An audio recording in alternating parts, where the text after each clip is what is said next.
রহমানির রহিম। আমাদের মহেশখালীর প্রিয় সাংবাদিক বন্ধুরা, আমাদের গণমাধ্যম এবং সংবাদকর্মীদের সাথে মত বিনিময় সভার আজকে সবাই এসেছেন, সেজন্য আমি আমার পক্ষ থেকে এবং বাংলাদেশ জাতীয়তাবাদী দলের কেন্দ্রীয় কমিটির পক্ষ থেকে আমি সকলকে ধন্যবাদ জানাই, মোবারকবাদ জানাচ্ছি। আগামী 12ই ফেব্রুয়ারি নির্বাচন হবে, নির্বাচন হবে আমাদের ত্রয়োদশ জাতীয় সংসদ নির্বাচন। সেই নির্বাচনে আমি আপনাদের মাধ্যমে, আমাদের মহেশখালীর সকল সাংবাদিক এবং গণমাধ্যম কর্মীদের মাধ্যমে মহেশখালী কুতুবদিয়ার সর্বস্তরের ভোটারদের কাছে, ভোটার মা বোনদের কাছে, ভাইদের কাছে, বন্ধুদের কাছে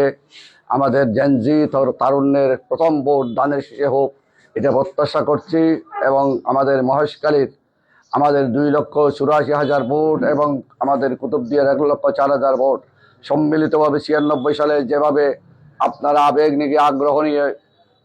ধানের শীষকে বিজয়ী করেছিলেন এবং 2001 সালের 1 অক্টোবরের নির্বাচনে যেভাবে আমাদের কুতুবদিয়া মহেশখালীবাসী ধানের শীষকে বিজয়ী করেছিলেন, আজকে আমাদের এত নির্যাতন, এত জুলুম, এত আমাদের মামলা হামলার পর আমাদের 24শে জুলাই ছাত্র জনতার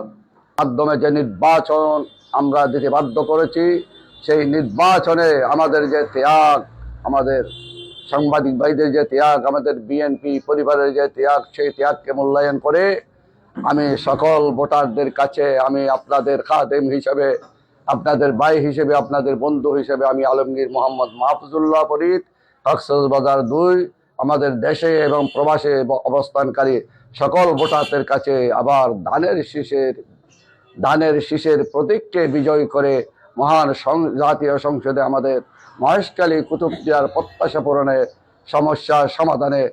অগ্রণী ভূমিকা পালন করার জন্য ব্যালটে সিল দেওয়ার জন্য আমি অনুরোধ জানাচ্ছি, আহ্বান জানাচ্ছি। ধন্যবাদ।